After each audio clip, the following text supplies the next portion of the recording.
Fate Zero is a dark fantasy battle royale anime involving 7 humans with the role of master, each tied to a servant that is from some point in history. It's a popular entry in the Fate series, which is known for being quite messy to navigate for newcomers. Now, I got into the Fate franchise with Fate Zero, which seemed like an issue when watching Fate Stay Night, the original entry into the series.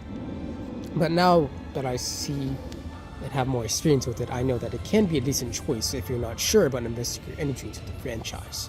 Without waiting, let's dive in. One of Fate Zero's major problems is its beginning. The show basically throws us into the Holy Grail world with a large info dump long before we even have time to develop a connection with any of the characters. This is mostly due to the show's status as a prequel, meaning that its intended audience is comprised of people familiar with the Fate lore. This means that newcomers such as myself may likely get very bored during the beginning episodes, which is unfortunate as there's a lot of good content later on in the show. Because of the Battle Royale aspect, the show has to juggle screen time between 7 masters, leading the rate of development to be slowed down.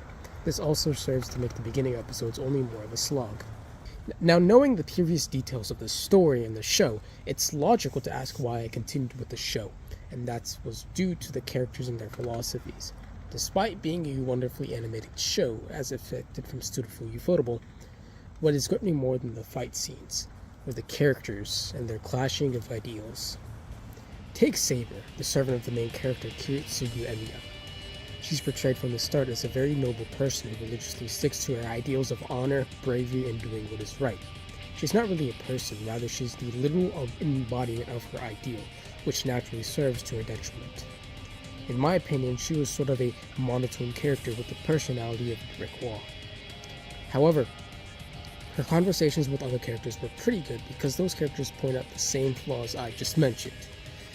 Let's talk about one of them, her master, Kiritsugu Emiya, a cold, calculating assassin who fights dirty and with no honor code. He'll kill when the opportunity arises, no matter how the dishonor it may bring, all to achieve his goals. I talk more about his character, but it's best to watch through the last third of the show, where his backstory and motivations are revealed. It makes him a very tragic character. These two characters, Saber and Emiya, contrast in their ideals, yet they are forced together by the Holy Grail, thus creating a tension that continues throughout the entire show as Saber grows more and more disgusted at Emiya's actions. And that is just one character dynamic in the show. There's also the dynamic between Waver, a troubled young man with self-esteem issues, and Iskandar, suitably titled King of Conquerors, his servant. They share a bond akin to that of teacher and student, as Iskandar helps build Waver's confidence in himself to embark onto life with courage and bravery. In an anime with such a dark atmosphere, it's surprising to say that I enjoyed their lighthearted relationship the most, since it had the most heart, and it felt like a coming-of-age story. It reminded me a lot of regular shonen anime.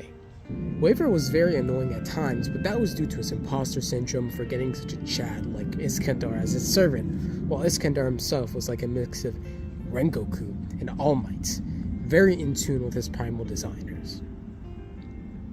One of my favorite characters in the show was the servant Lancer, under the control of his narcissist master, Algerbald.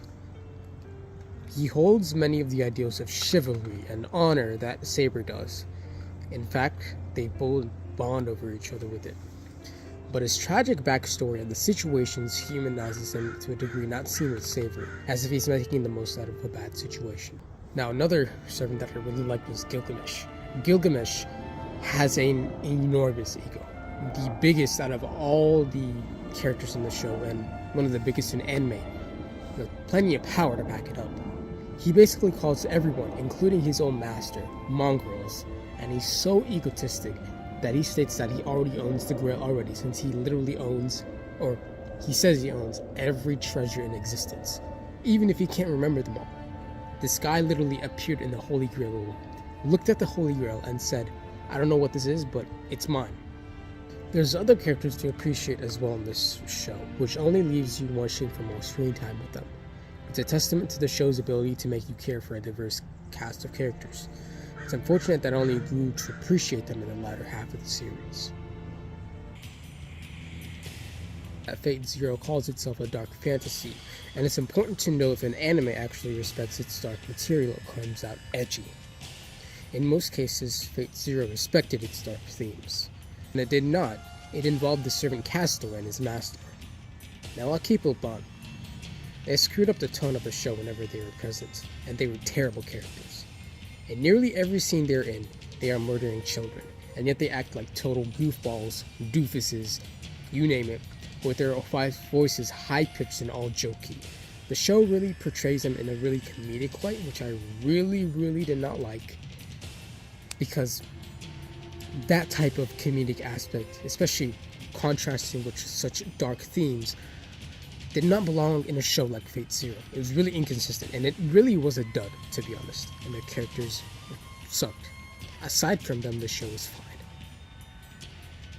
There were many times where I considered outright dropping the show in the first half, as I simply didn't feel connected to the show or story or characters, excluding Waver and Rider.